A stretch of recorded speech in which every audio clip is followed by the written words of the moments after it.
Hello and welcome to another wonderful new episode of Overlord Explained. I'm Shergog, your host, and today we are going to talk about why Evil Eye partially saw through Ain Sulgown, or rather Momon, and why she now knows about his true nature, even if she didn't understand that Ain Sulgown and Momon are one and the same person. But before we dive into all of that, let me quickly thank my Patreons for supporting this channel, as well as all users of the YouTube thanks function who made one-time donations. And with that said, let's get to the actual topic at hand. Evil Eye is a vampire princess and over 200 years old, and she has knowledge about players that only very few others in the world could attain. This was made clear to us in the 5th volume of Overlord, or in season number 2, when Climb, Evil Eye, and Gagaran were talking about strength and the feats of Momon and Nabe. Evil Eye initially advised Climb not to lose his humanity, just to become stronger. I suppose she feared that Climb might eventually make a dark bargain to gain more power, maybe even become an Elder Lich or Death Knight, similarly to what Khajiit had attempted to do, to transcend his human limitations and become an immortal undead, so that he would have enough time and magical power to eventually find a way to revive his dead mother. And after all, Climb was restricted to the strength of the gold rank, or limited to level 20. This means that no matter how much, how often, and how intensely Climb trained, he wouldn't become stronger, despite his insane drive to protect an equally insane princess. And Evil Eye, who is now undead herself, strongly advised against turning undead or something similar. Again, she knows what she's talking about. And fun fact, technically speaking, Climb actually followed her advice, since he didn't become an imp to gain more power, but rather to faithfully serve and protect his Princess Rena for all eternity, if not her virginity. And Evil Eye was aware of Climb's limitations because she was a member of the 13 Heroes, the legendary hero group that defeated the evil deities 200 years ago. And fun fact, despite the propaganda of the theocracy, the group consisted not of 13 heroes, 13 human heroes to be precise, but was way more numerous and had elves and dwarves and undead in their very ranks. And the so-called evil deities arrived about 200 years ago, and were likely just NPC monsters from Yggdrasil Online that devastated large areas of land and destroyed many nations. And it wasn't just Ygritte bears Karoo, the Dark Knight, or Platinum as his armor, who were part of the group, but also 2 players who were brought into the new world at the same time as the evil deities, and one of them was initially the weakest of the group by far, only to become the strongest of the 13 heroes in the very end. Stronger than Ygritte, stronger than the Dark Knight, and even stronger than Platinum's armor. This would make him potentially as strong as Zashi, or at least somewhere close to her. And that's not just because he likely defeated many monsters, both from the New World and from Yggdrasil Online. It is also because he was a player.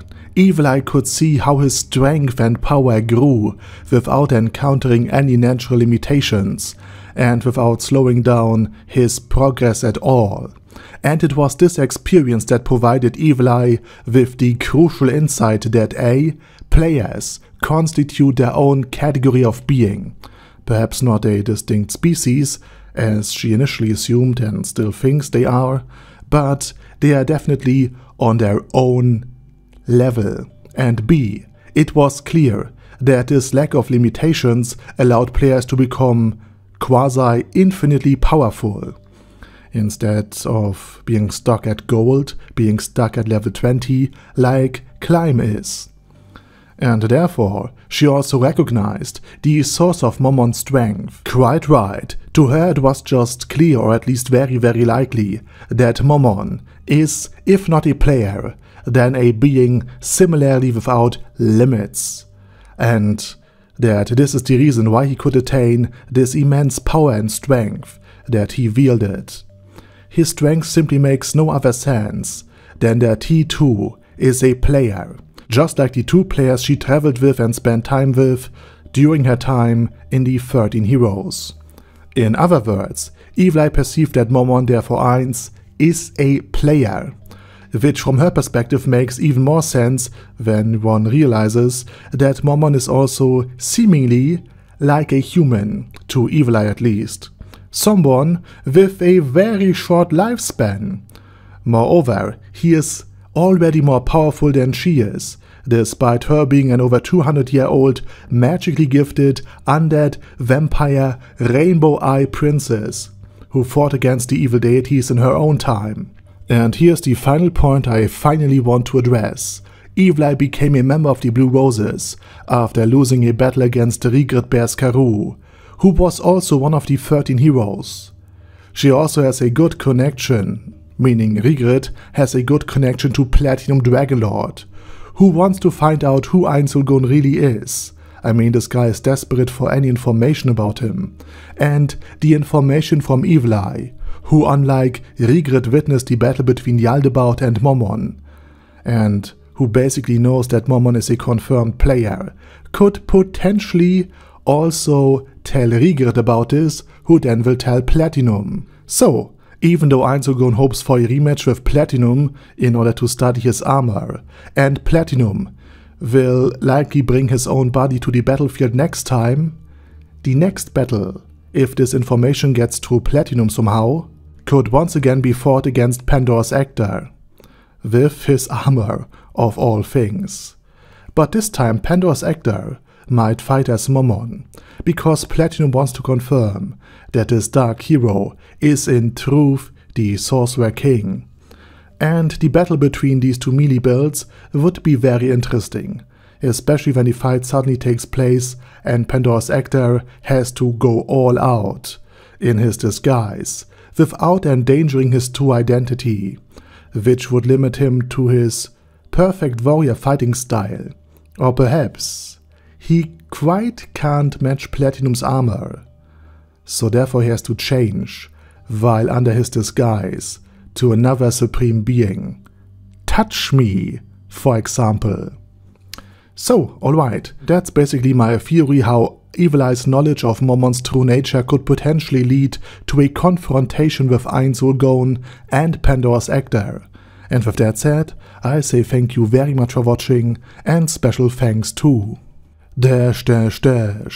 Order Daddy Order, Bad Guy Yi, Bad Burrito 316, Beezer, Ben C, Brandon D, Chrissy, Crowley 0221, Sia, Crystal Prime, Dead Slime, Death is Mercy, Deathless Dragonlord, Demon Xenomorph 1987, Devin Downen, Ding Dong, Dragonlord plus C du Saxophone, Duckwagon, Dunkler Krieger, Dystopia, Dystopia II, Enigmatic Unicorn, Feral Shivan, Guy with That Head, Hector Marino, Hoss, Huster, Jacob G, Jana B, Jason, J. Morris, Chromius, Kyle R, Lee K. Long, Legendarius, Lelouch Britannia with a Mustache,